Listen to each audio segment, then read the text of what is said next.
Good morning, everyone. This is Spill the Tea. I am Dr. Pete. My daughter T will not be with us this morning uh, because she is traveling. Uh, our guest this morning is Dr. Dave Veighey. And where are you exactly? I'm up in a small town called Parry Sound, Ontario. It's about 2 hours north of Toronto. All right. Over in the eastern part of North America, and where it's still probably pretty cool. Is it cool there? Today looks like it might be about 70, which isn't too bad. It's Oh, starting to warm up now. But we had usually this time of year isn't bad. We can even hit 80 if we're lucky, but this past month has been a rough one. March was actually nicer than April, but it's just starting to get warm again. But it's been uncharacteristically cold this past month. So let me just say a few words about what. So I'm Dr. Pete, and this is Dr. Pete and Tea. Spill the Tea is our what we call these interviews. So we are devoted to helping people reverse diabetes, obesity, and cardiovascular disease. And the way that we do that is through a comprehensive coaching program that involves my interaction with individuals every single day. And then we have an educational component, which is our YouTube channel.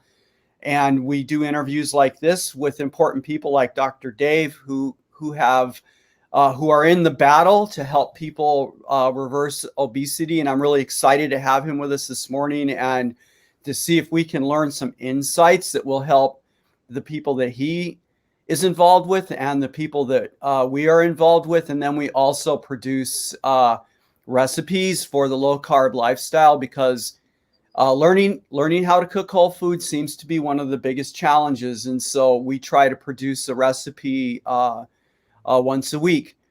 Um, so I don't want to focus on me at this point anymore. And what I would like to do though is hear Dr. Dave's story and I'll come back and tell my story here in a second because it seems like that all of us that are in this space are here because we have personal stories that compelled us to do something about our issues, which seem to fall into three categories.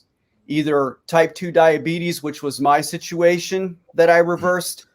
Dr. Dave, I'll let him talk about his and then the improvement of cardiovascular disease. So, Dr. Dave, how did you get here? Well, it was a long journey. It took me my whole life to figure my body and my brain and myself out. And I wouldn't even argue that I'm all the way there at this point. It's kind of, that's the journey of life, right? But I remember as far back as when I was a very small child, probably 5 or 6, I remember my stepmother saying to me, I would ask her for cookies. And she said, you can have 2 cookies. And I'd say, okay. And I'd have 2 cookies. And I just remember the temptation of going back into that cupboard and trying to take more cookies. And I did. And I couldn't help myself. I would just keep going back. And I knew I was being bad. Like I knew I wasn't supposed to do it, but I could not stop. And it's been that way my whole life. I never figured out that I had some kind of addiction for years and years and years after that. I just knew that I liked sweets and I knew that I liked junk food. And I didn't know that if there was an addictive component to it or not. As a teenager, I was really involved in athletics. I played football. I did track. I did a lot of different sports. I did some martial arts. I was very active, so I could out exercise anything that I ate. When you're 15 years old, when you're 20 years old, you can do that. When you're 25 years old, maybe you can get away with it. And then things start to slow down a little bit. And slowly, as I pushed into adulthood, studying for dental school is when I first really started noticing it. When I was trying to get into dental school, I'd stay up late hours, we'd eat terribly and wouldn't get enough sleep, wouldn't get any exercise. And suddenly I got into dental school, but I'd gained, 20, 30 pounds. And I was like, oh, no big deal. I could still exercise it off when I applied myself, but I'd have to do it on my breaks and when school wasn't so hectic. And then eventually I was like, okay, well, I'm going to start really watching my diet, but I'll have a cheat day. I'll have a cheat day because I see lots of diets and lots of exercise programs where they have cheat days.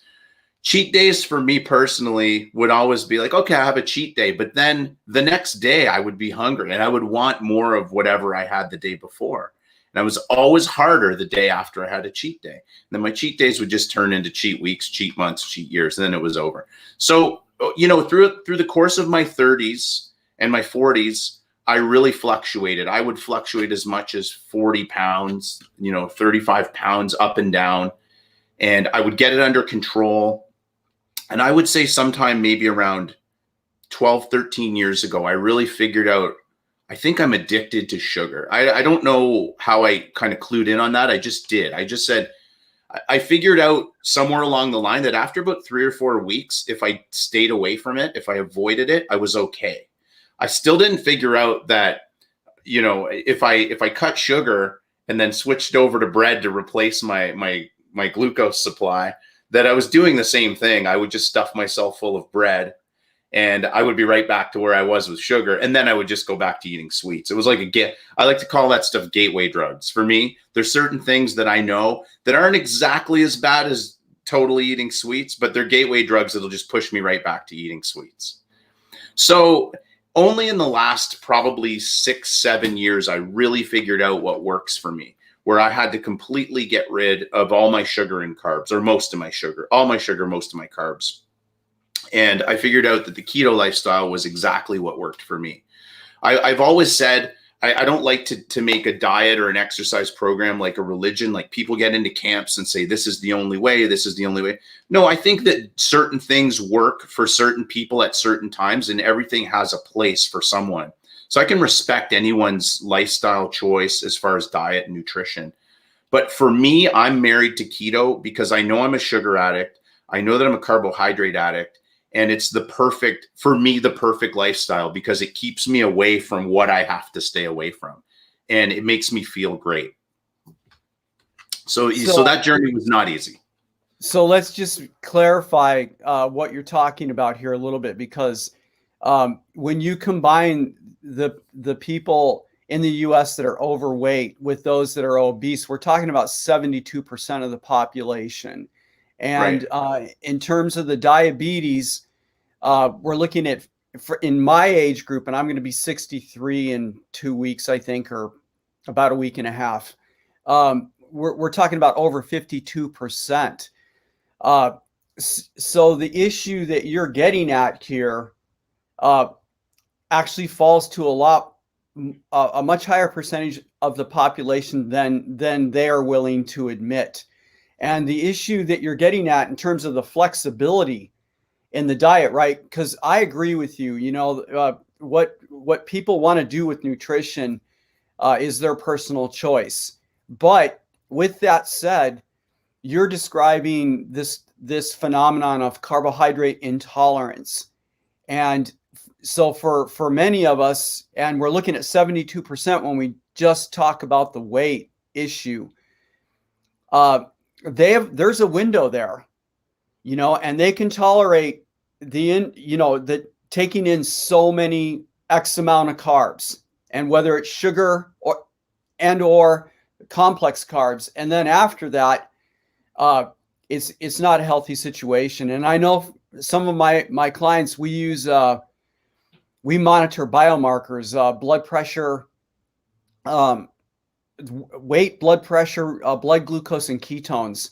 And we use an app that allows me to interact with their biomarkers from the back end.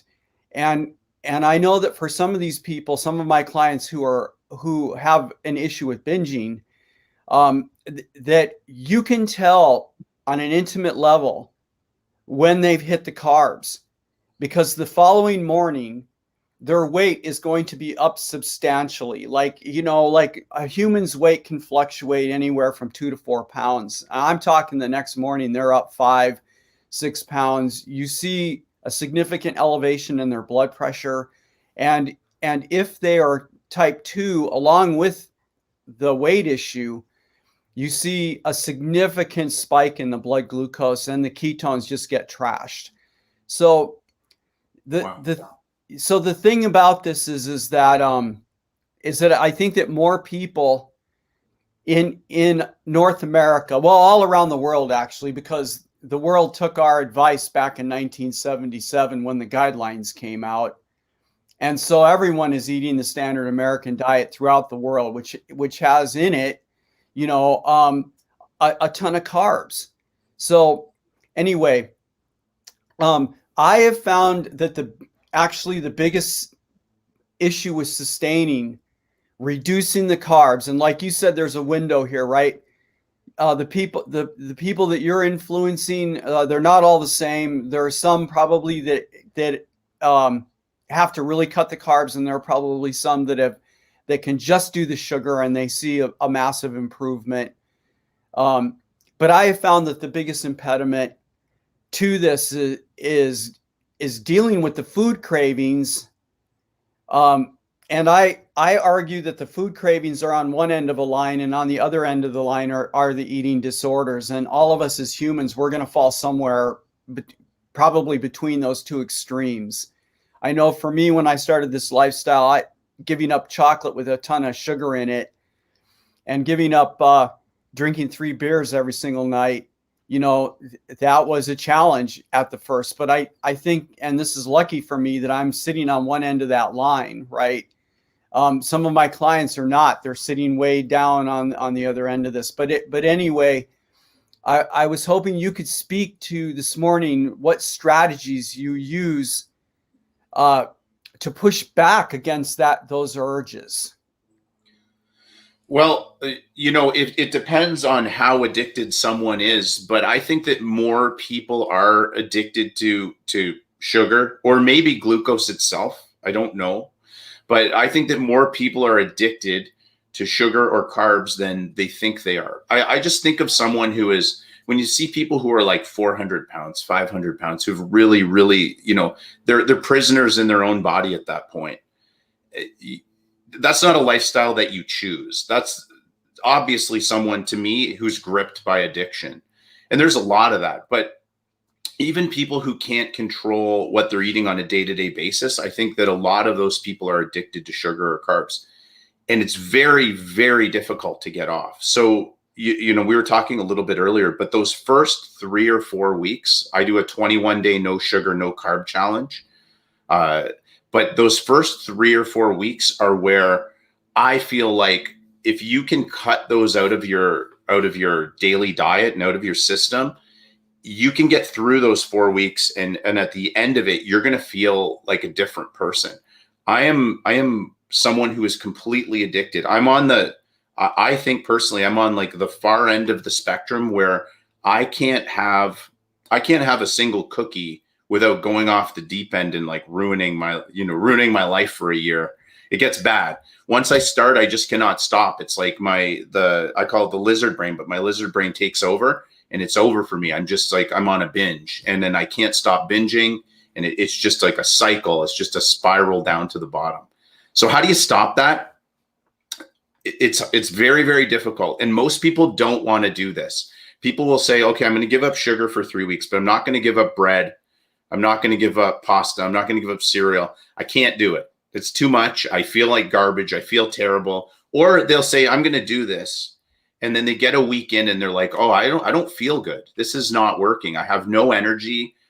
I feel horrible. But you have to remember, as you know, when you start a ketogenic diet, those first few weeks are difficult. I think it takes up to maybe 9 weeks to become fully fat adapted. Maybe I think there's a really wide range, right? I think it's like 4 weeks to 9 weeks. Yeah, it's 2 to 3. It's 2 to 3 months, and then I'll just be quick here and come back to you. But again, the keto adaptation is something that also ranges pretty wildly population wise, right? Like if you're like, and you were talking about this, I think before we got started, if you're like in your 20s or 30s and you're an athlete, right? Your keto adaptation, at least Finney and Volek have showed this, can be pretty fast, like 4 weeks, right? Now, guys like me, who I was 60 when I was diagnosed as being pre-diabetic, it took me 2 to 3 months for my fasting glucose to normalize and my A1C to normalize, but it's been 2 years to see other things like in terms of my kidneys and my lipid profile to really change, right? And recently, Finney and Volek have done more research, and they're finding that their athletes are still undergoing adaptations out at 20 months. So wow. The issue that you're getting at is super crucial, because for me on my end of it, I think the biggest challenge for our clients is in fact the same time frame you're talking about. It's getting past the first 3 or 4 weeks and then holding steady. But anyway, go ahead. So what do I do to get through those 4 weeks? It's not easy, but you want to give your body and your brain every possible advantage that you can have to kind of fight through that. I try to tell people the only thing that matters in those 4 weeks is unhooking your brain from that sugar and carb pipeline to get through those withdrawals, to get past it. If you can get past that, then you can worry about everything else. I tell people not even to. Personally, I didn't even work out the first 4 weeks that I was disconnecting myself from sugar, because I don't want any added pressure. Well, I was also, at the time I was probably about 70 pounds overweight. Like I really lost it over this pandemic, but I was about 70 pounds overweight. And I said, I don't really want to start do heavy weightlifting or heavy cardio. I'm going to kill myself. And on top of that, all I want to do is I want to get lots of rest. I want to get lots of hydration, and I want to unhook myself from sugar. So my biggest thing is take it easy, focus on this, get your mind right, try not to fail. And if you do fail, don't worry about it. Don't punish yourself for it and go into a big spiral. Just start over again the next day or even later that day. Don't give up. Don't say, hey, the week is ruined. The weekend's ruined. I guess I'm going to binge all weekend, because then you're putting yourself in a bigger hole. But 2 liters of water a day, I start really simple. Try to get 2 liters of water a day and try to get 8 hours of sleep and pick a regular bedtime. These are the main things. Like if you can do those 2 things and just get well rested, rest your mind, rest your body, and stop yourself from eating sugar and carbs. If you can do those things, that's it. I also do an intermittent fast. I usually don't eat past 6, and I start at 10 in the morning. But I wouldn't even get into intermittent fasting at that point, because if you're really hungry at night, well, then have something, something ketogenic friendly. If you're going to break a fast, I always say it's better to break your fast than to fall apart and binge. If you're really hungry and you need to have something, then have something. And that's it really for those first 3 or 4 weeks. I try to keep it as simple as possible, because it is very, very hard. So we have this question coming in. How do you define binging? I know for me, it used to be, with me, it was the chocolate, the heavy duty sugar. And I would eat these bars, and I don't mean the little bars. I mean the big fatty ones. And yeah. I would hit these things like at 9:30 at night, just before I'm going to go to sleep. And binging on that, I would tell myself, all right, I'm just going to have one bite of this, right? And then, a few minutes later, the whole bar is gone. You might define it as, I know that back in my days when I was eating carbs, that I would start with a couple of salty potato chips out of a bag, right? Next thing you know, half the bag or even the whole bag is gone. But to pass a definition out there, it's a period of excessive indulgence in an activity, especially eating, drinking, or taking drugs. And what I was going to do before we go back to Davidson, because the point that you're bringing up about cutting the sugars, and whether or not someone is doing enough, right? They make a decision. Well, I'll just have a few slices of bread, or I'm not going to give up my oatmeal. So let's just talk a minute about where the carbs are in this. All right. So if we talk about a slice of bread can have upwards of 17 grams of carbs in it, and these days the food industry is putting carbohydrates in everything. And I'm going to ask, I don't want to spoil my next question for Davidson. I'm going to write it down quick here so I don't forget it. because I think I can guess what he's going to say, but so the bread is close to 17 grams, a bowl of cereal, right?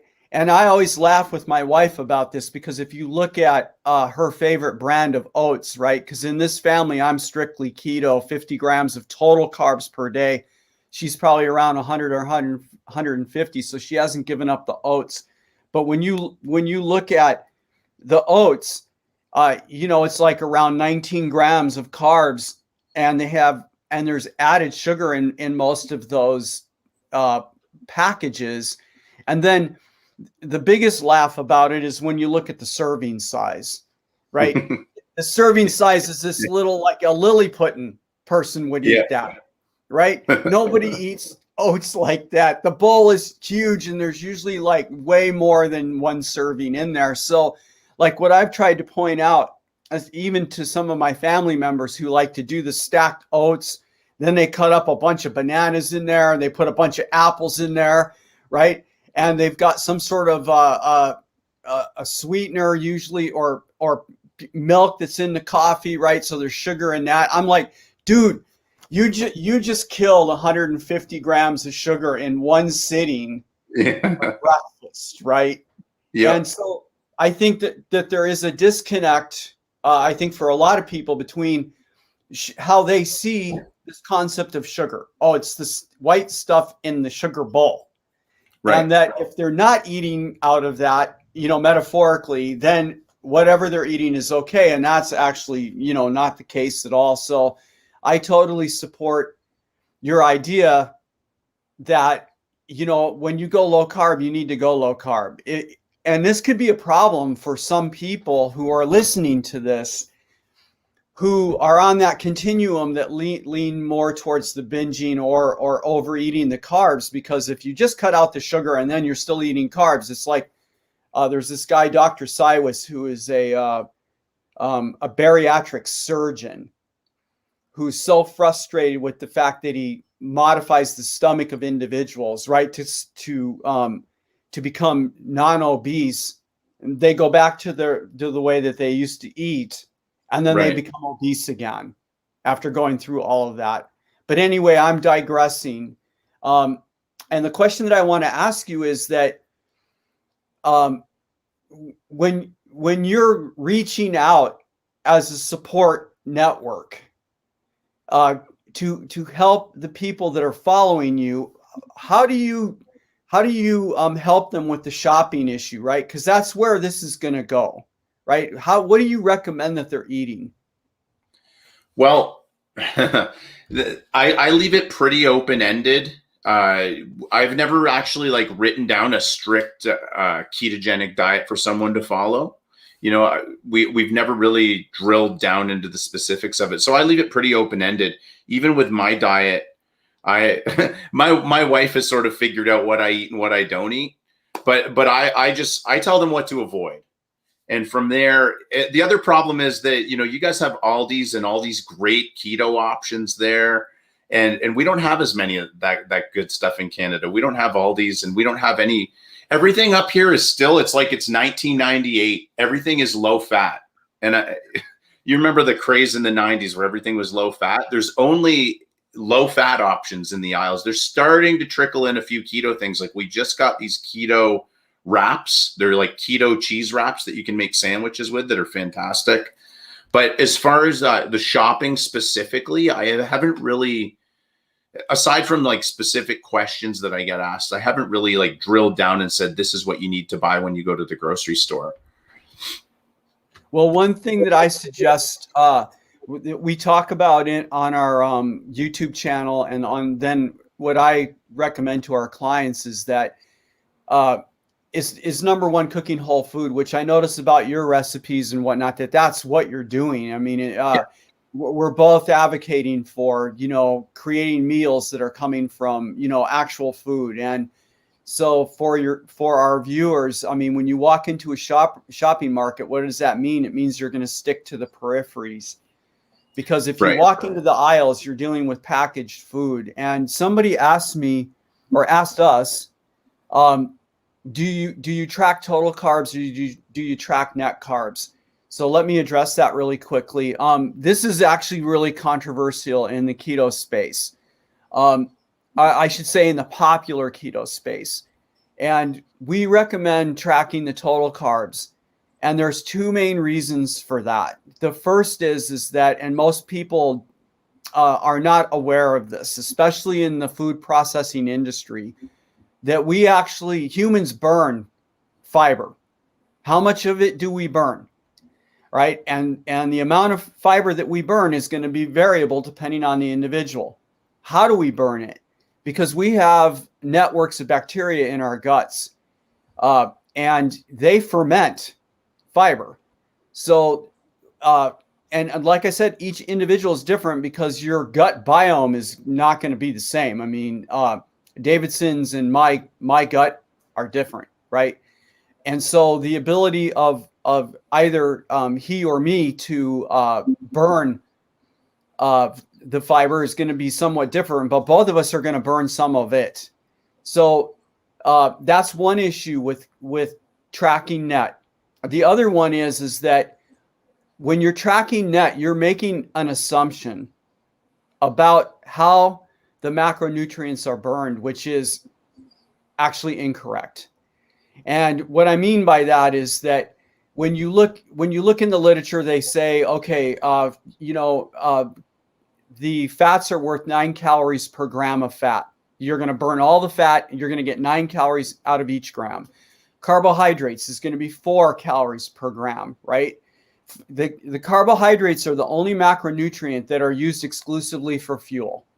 And then the protein they're going to argue to you is going to be burned at 4 calories per gram. Now, it may sound to our listeners like, oh my God, the guy's gone off the deep end with the science. So here's the problem with what I just said. So just bear with me one more second. We don't use fats exclusively for fuel. Fats are also used to make hormones. Fats are used to build up the walls that are around our cells, and I'm using that term loosely, right? The cell membranes is really what we don't really have. Cell walls, we have membranes, and fats are used structurally for that. We're not going to burn all the fat that we eat, right? Especially if we're keto. And then the proteins is a similar situation. Some of it's used for structure, some of it's used for hormones, and we do burn some of it for fuel. So when we track, when the establishment says you guys can calculate your carbs based on the net, this is incorrect, because we're not burning the fats and the protein exclusively for fuel. All right, in this calculation. And the last thing I want to say about it is that the food labels themselves have 20% error in them. So when you're tracking all these calculations, or when you're calculating your calories and your carb intake based on nets in a carb counting application, you don't really have an accurate sense of how many carbs you're eating every day. That's the bottom line on it.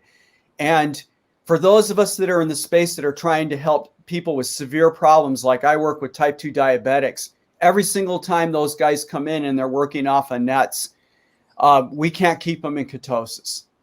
We can't keep them in a place where their fasting glucose is coming down, right?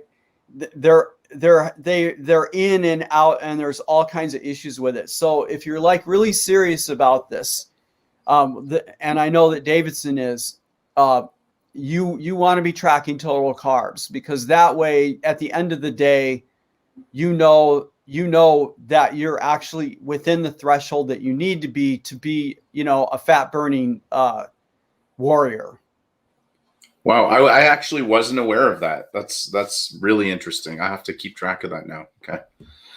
I try to have a little bit of seeds or nuts, like not a lot, but probably like a total of, like, I think one serving would be like 5 to 8 grams of carbs.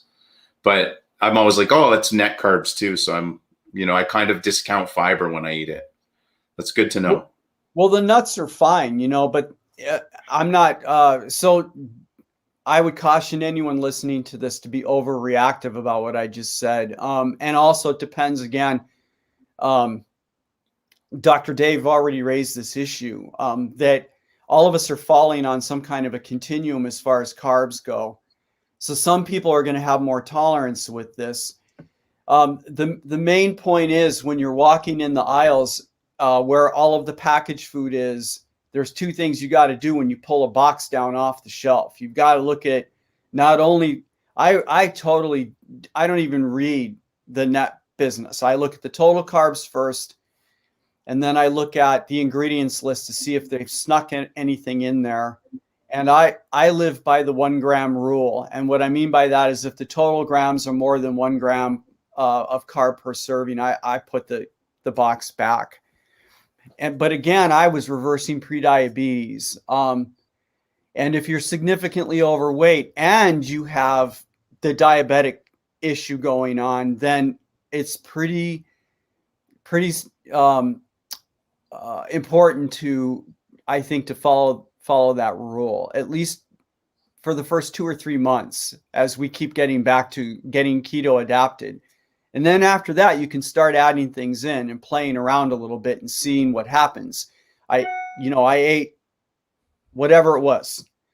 And the next day my weight is up 5 pounds and, my fasting glucose is spiked in the ceiling. Well, then, you went overboard the night before. Yeah. It's funny you say that. I have people who told me that exact story just in the last few days where they sort of fell off for a day or two and boom, they're up 5 pounds just like that.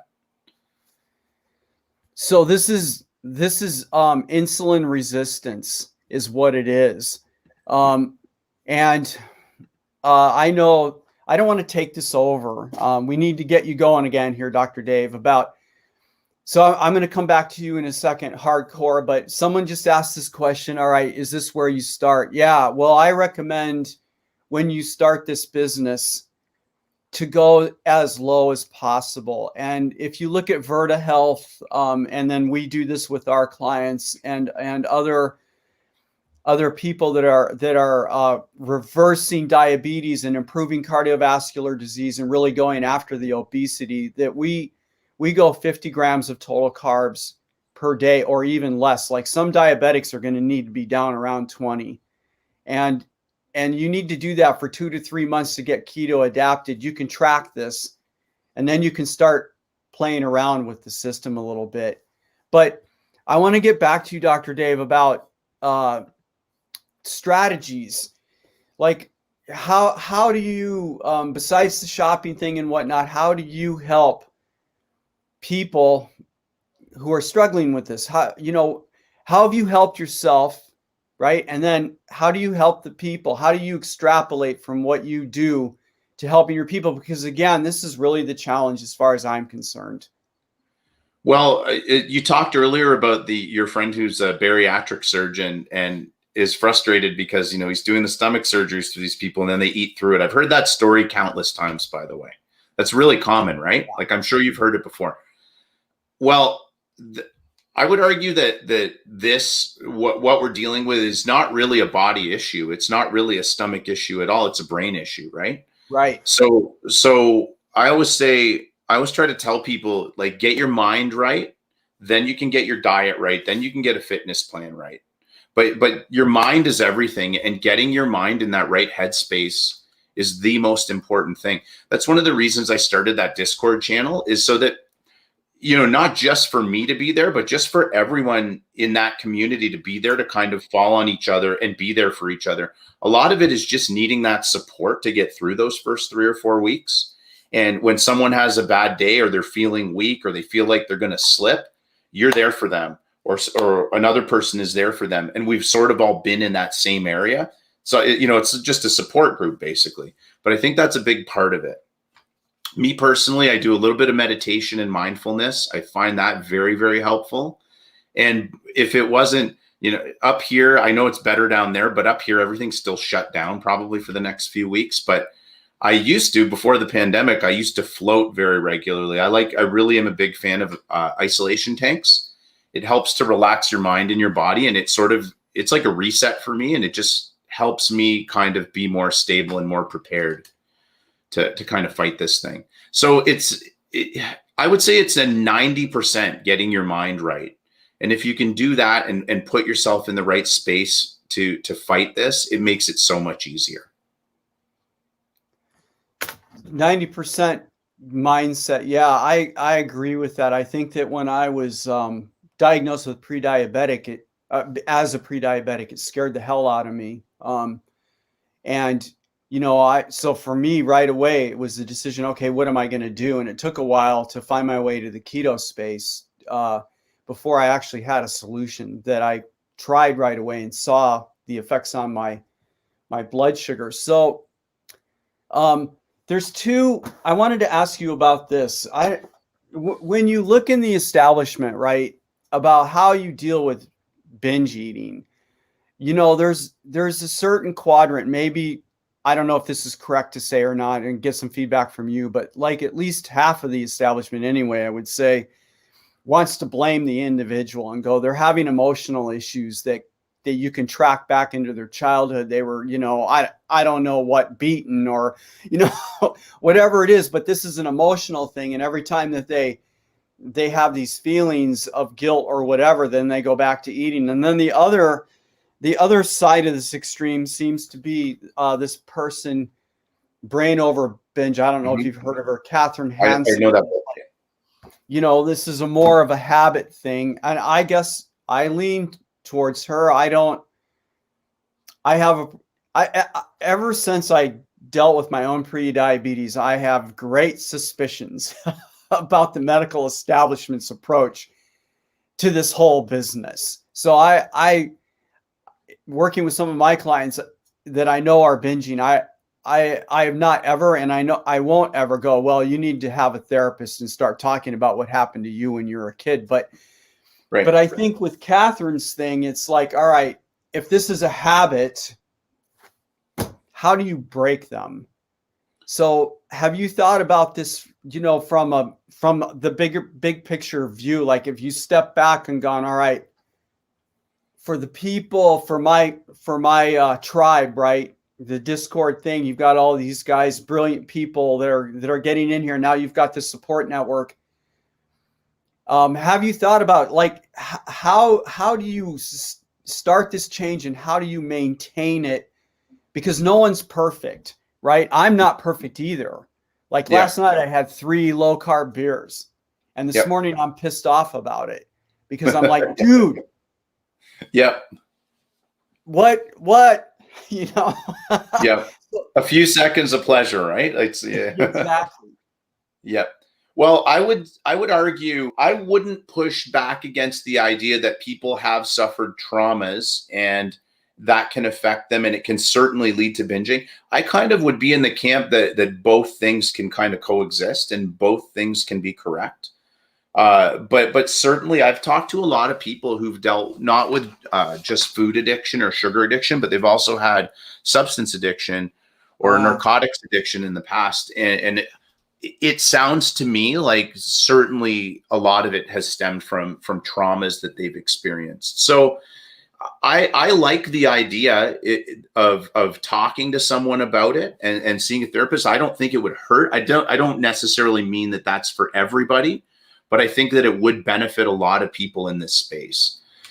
Now, as far as keep maintaining long-term, I have slipped up in the past. I've gone perfectly fine on a keto diet for 3, 4, 5 years and then slipped and just fallen into a spiral.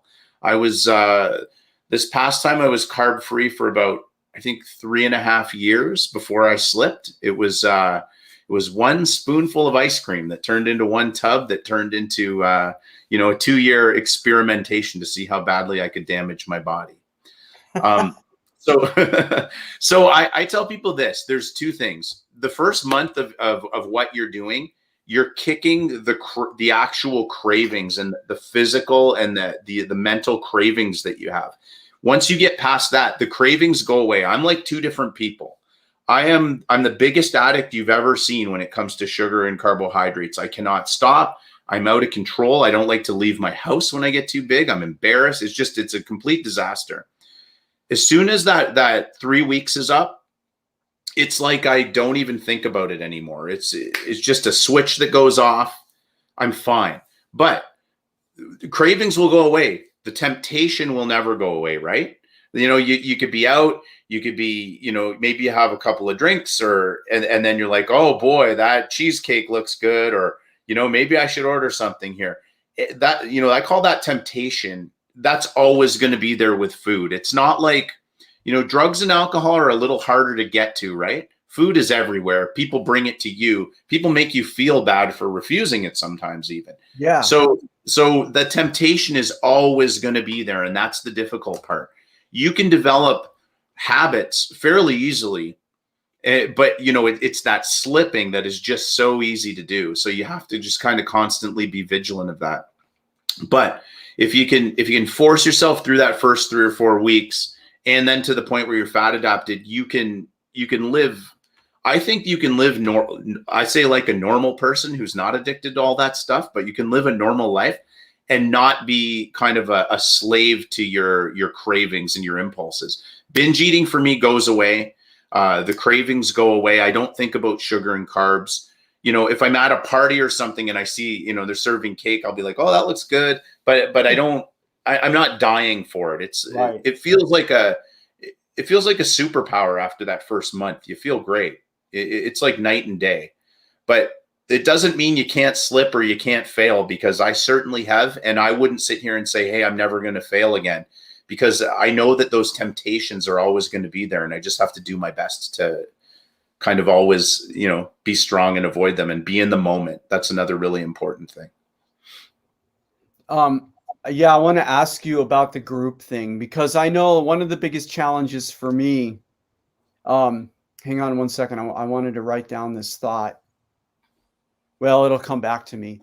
I wanted to ask you, you know, first we start with the family unit, right? And I get the sense that you do a lot of cooking in your family.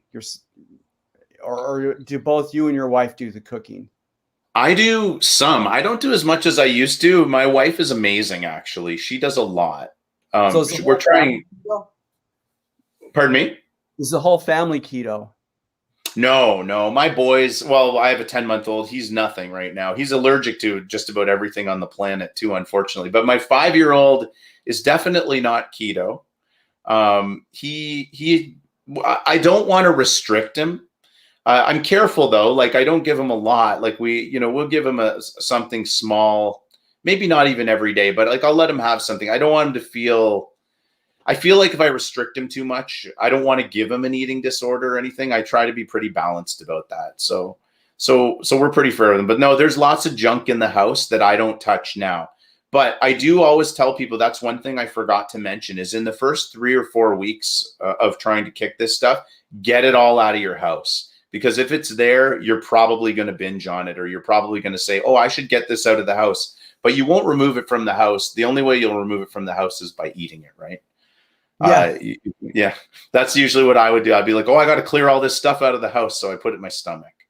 But now I'm at the point where it's okay for me to have that stuff in the house. I don't go near it. It's just I don't want to ruin everyone else's life. But you know, it's really hard to keep little kids away from that stuff. You could do it, but I don't think I'm teaching him about nutrition, and he gets it. He understands what keto is and what a carb is and what fat is and what protein is. But you know, I'm going to let him make those own decisions for himself. So what I wanted to ask you about is the next layer out, right? And that's when you're with, one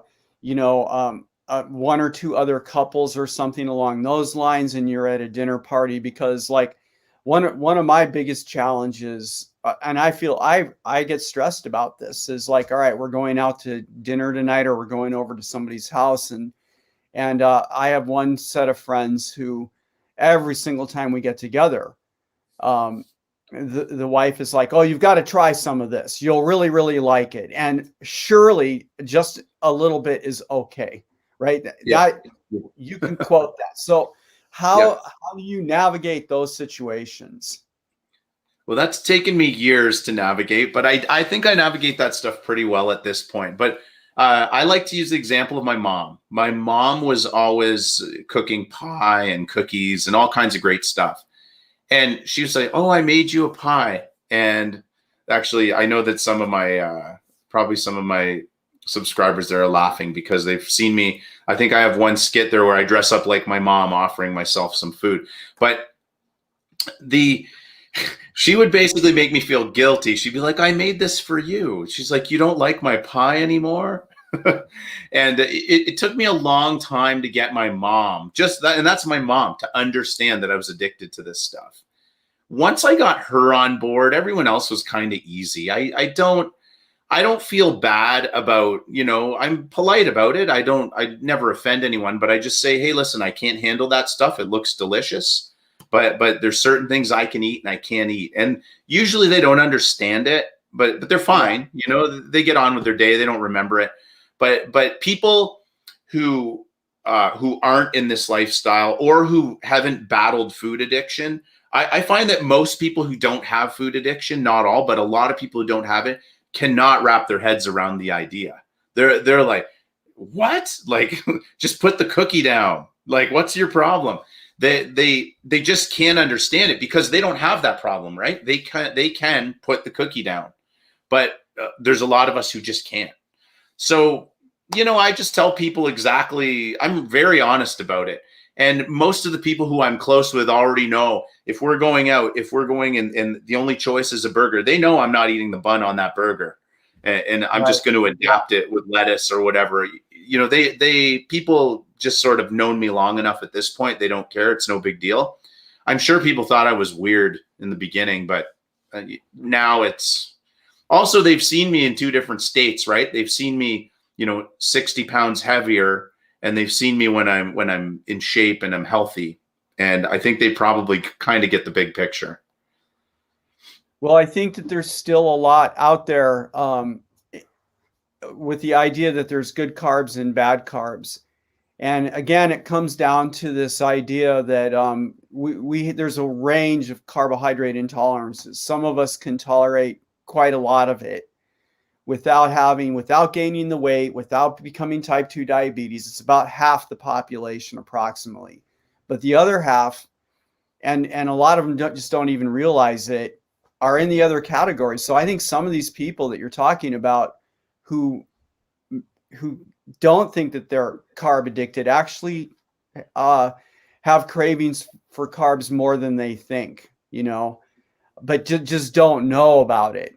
Because one thing you said at the beginning of our conversation that has stuck with me, that Gary Taubes has written about a lot, his most recent book, Why We Get Fat, is that people tend to, there it is. Everyone should read that because, I went through this myself. Like I've never, my issue has not been one of obesity, but I slowly gained weight like you described at the beginning of this. When you're in 20s and 30s, I was rock climbing and mountaineering extensively. And I felt like back then I believed I could eat anything I wanted. It didn't matter.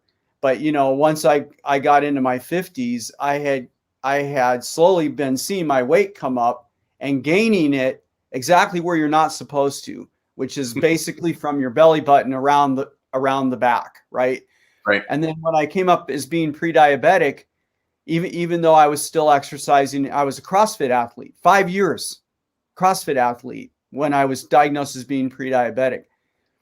And I just think that there's more people out there. Well, I know when you look at the statistics that are in our boat, we just are we're responding to insulin resistance differently, right? We tend to fall into those three categories: the cardiovascular, the obesity, or the type 2 diabetic. And I know that my first year of being on keto, I lost 30 pounds. I wasn't trying to lose weight. I just was staying at 50 grams of total carbs per day. And then all of a sudden, the next thing I knew, the weight was gone. It's really pretty amazing in this lifestyle how it works.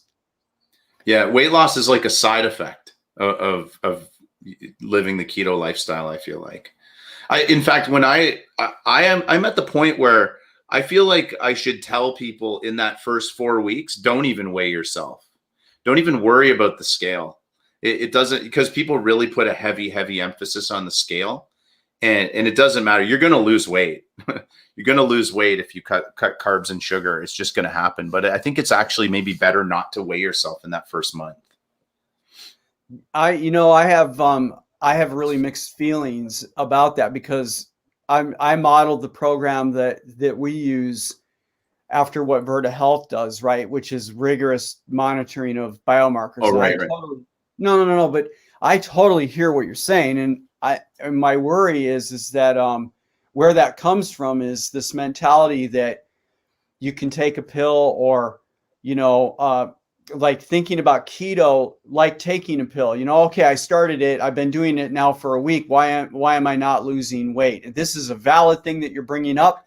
It causes stress, I think, in a lot of these individuals, and it differentiates the idea between, this immediate response that I think our culture expects with some things, and the idea that this is actually a lifestyle.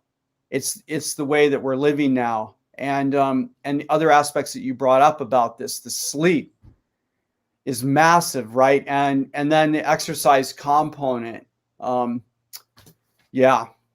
it's really crucial.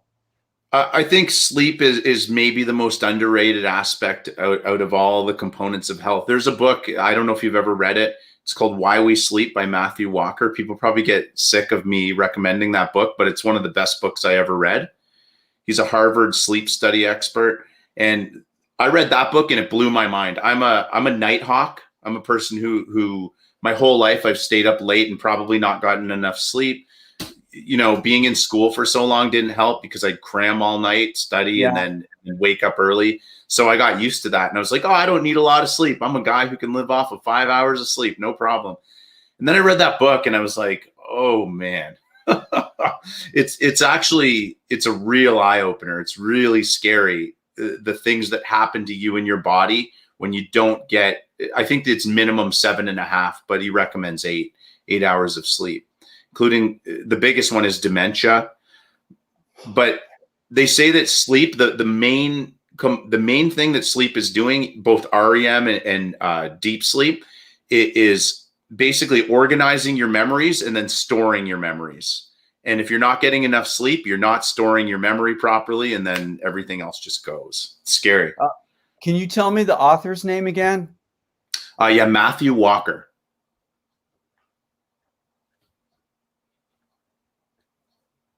Cool. And it's called Why We Sleep. Yep. Yeah. I'm going to get that. I'm going to get that book for sure. It's an amazing book. It's one of the best books I ever read. So one thing that I do is I live the same life that I ask for of my clients. So I monitor my blood glucose, my ketones, my blood pressure, and my weight every single day. I do it in a detached fashion. And that's the thing about this, and I realize as we're talking about this, there's really an argument about it, and it's valid, right? Some people are so stressed about the scale.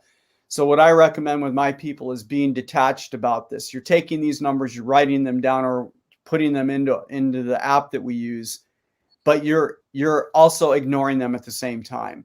And so why are we collecting the numbers? Because as you've already talked about, I don't care about what happened today or tomorrow. It's basically what we want to see is what's going on in 2, 4, 6, 8 week periods. Right. Because those 4 biomarkers, the weight, the blood pressure, the glucose, and the ketones, are intimately related. They all are reactive with one another. And when you look at it from a global perspective, from a trend perspective, you get a lot of really good information, because you can see your people getting healthier and the weight coming down. But I have the Aura Ring. Oh, cool. So I've been looking at the last 6 months. I have been really looking at my own sleep patterns and what happens when I get less of it. Recently, I was caring for my father-in-law who passed away on Monday.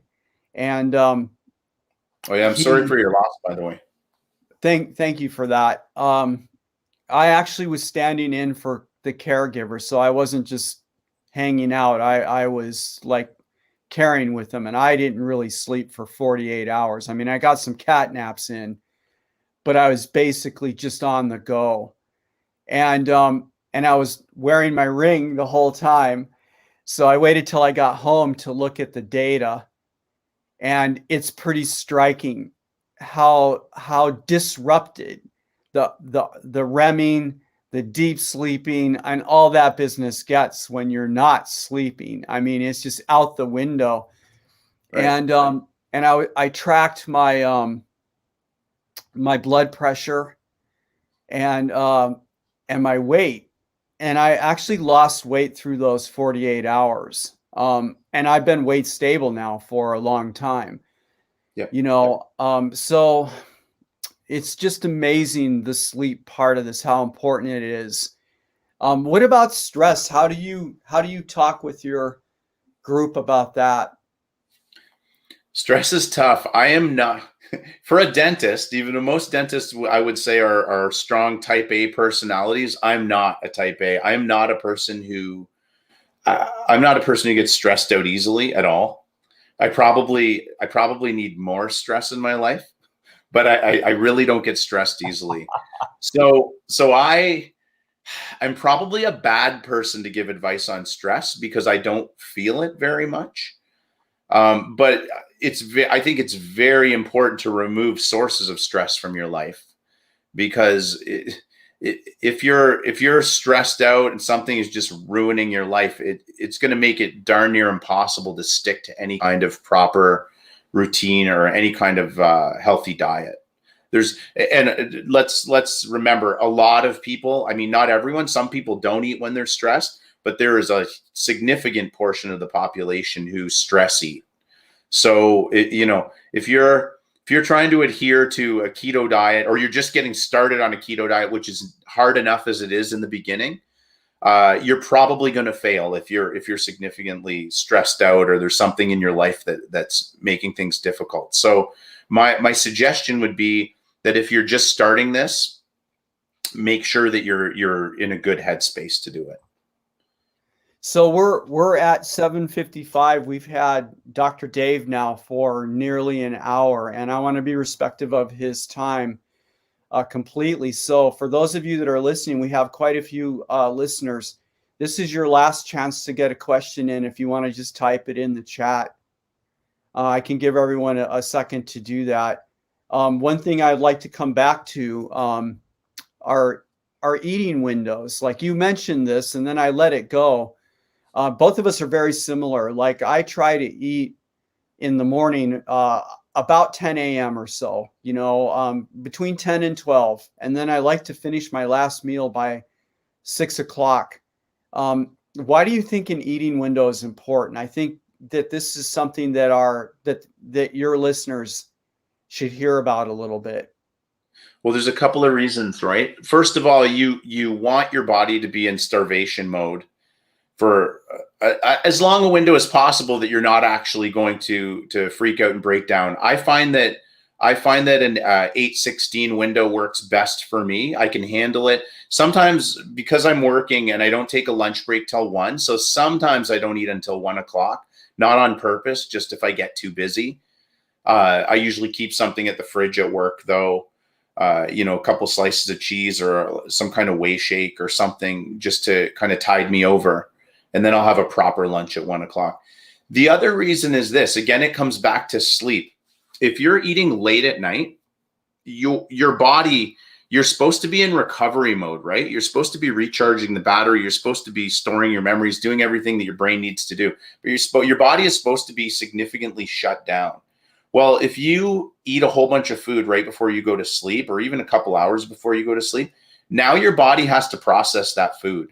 So now your body's doing work that it shouldn't be doing when it could be sleeping. So the next day you wake up and you don't feel very good, and you wonder why.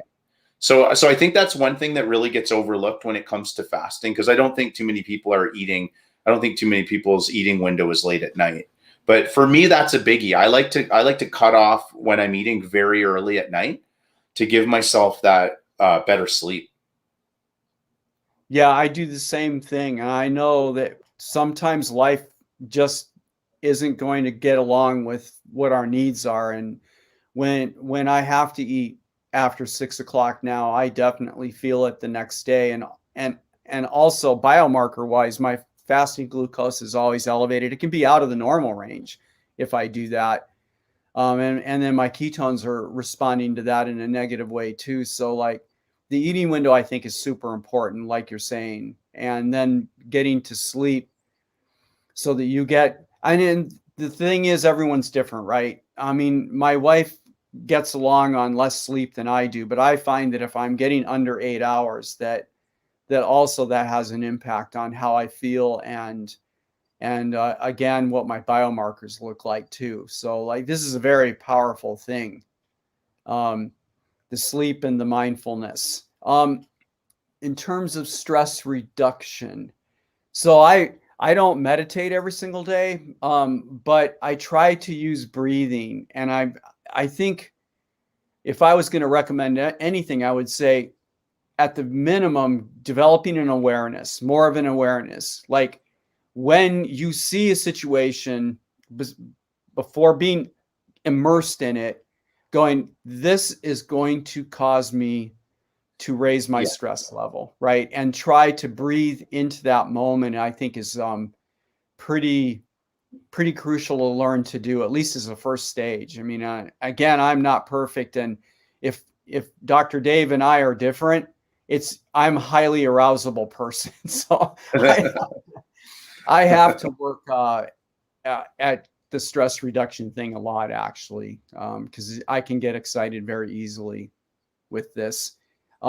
Last chance to our listeners, don't be chicken. If you got a question, hit us with it right now, and Dr. Dave can help you, perhaps, because it's almost time for us to go. And then, Dr. Dave, can you think of anything that you want to tell me or our listeners that we didn't really hit, or just anything from the gut? What are you thinking? I think we're good. I wanted to hit on your point a little bit about breathing and being in the moment. Actually, that's something I talked about very recently. Is if you take, even, for people who don't meditate or anything, take 5 minutes at the end of your day and 5 minutes at the beginning of your day, and say, if you've already started on some kind of weight loss journey, or you've started keto and you have a day where you feel like you're going to slip. I think it's always really important to take 5 minutes and just close your eyes and slow your breathing down and focus on your breathing and start thinking about where you were before you started and where you are now, and how terribly you felt when you started, before you started, and how much better you feel now. And think about all the things that are different and improved. And that's part of being in the moment. The other thing is when you start to think about, when your lizard brain tells you to eat something bad, or to binge, or to break your ketosis, try to be in the moment and think about, if I do this right now, I'm going to have about 3 seconds of pleasure, but then I'm going to have about 6 months of pain. And that's being in the moment. That's a really hard thing to do. We had someone on the Discord who said she was going to break down. She's about 5 or 6 days into keto. And her mom buys a whole bunch of junk, and there's a lot of junk in the house. She bit into a cookie, and she thought about it. She caught herself, which I think is really awesome. It's a hard skill to master. Yeah. But she caught herself, and she said, "I don't want to do this," and then she spit it out. So that kind of being in the moment is really important, because if you can catch yourself like that, if you can think about, it's really hard to do, because at that point your brain is just in overdrive and you're like, I'm gonna destroy these cookies or whatever. But if you can sort of catch yourself in the moment and be mindful of that kind of mistake, then this will be a lot easier for you. All right, last question. So all of us are human. We're going to mess up. All right. Yes. I did last night. I had my 3 beers. All right. Yep. So what do you do when you slip? Well, you have to do your best to make that slip, prevent that slip from turning into a complete spiral. So you made a mistake. So I see this all the time. Someone said, "Oh, I had a couple of cookies today. I broke down. I binged on a few cookies. It's 1 o'clock in the afternoon. Well, I guess the day is ruined. So I guess I may as well have some fun and then I'll start tomorrow." But that never leads to a good place. That will lead to you feeling horrible the next day because you didn't sleep well because you binged all night. So now you didn't get good sleep. You still feel sick from eating all that food the day before. And then to make yourself feel better, you eat badly again. Well, now now your slip has turned into a water slide, right? And you can prevent that by realizing, I always tell people, the day is still yours. Even if you messed up today, if you made a mistake today, doesn't matter. Put it in your rear view. Don't beat yourself up for it. You didn't do anything wrong. It's human to fail, especially as an addict. You are going to fail sometimes.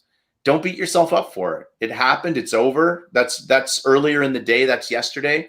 The rest of the day is yours to do with what you will. You can still own the day. And I think that's the most important mindset to take with you. Absolutely. And that's what I tell my people too. I tell them when I get the morning Marco Polo, I'm like, okay, look, so it happened. Just get back on the train now. That's all. Just, it's like climbing mountains. If you just keep putting one foot forward, you are going to get to the summit eventually. That's the thing. And sometimes you slip back a step or two. What does that mean? In the great scheme of things, nothing, because you just need to go forward again and you will be successful. Yes. Don't worry. So did you go up 5 pounds this week on the scale? So what? So what? Where are you going to be in 6 months? Show me in 6 months. You're going to be fine. And guilt, I see someone says they feel guilty. You have nothing to feel guilty about. It's a human condition and it's a tough thing to deal with. So there's no reason to beat yourself up. It won't help you. So let it go and start again today and you're going to do great. That's it. I'm putting this in our chat. Always forward. Just get back on the train. That's right. Just keep going. All right. And with that, it's time for us to close out. Any last parting word? Well, I think we've covered just about everything, and I just want to say thank you to you for having me on. It was an honor. I've watched your channel before I even had a channel, and I am a big fan. And his recipes are really good. You should check them out. There's 2 other people I want to mention that you might like, and that's Shelly and Carolyn. They're both in the chat. They do some really excellent keto recipes too. So you guys are kind of kindred spirits when it comes to that. And that's, that's where I get my recipes from mostly. I steal them from you guys. So. We're together in the battle. That's right. But thanks everyone for watching as well. Yes, thank you very much. And let's do this again. Anytime. All right. Well, saying goodbye to everyone now. Thanks again, Dr. Dave. Take care, guys.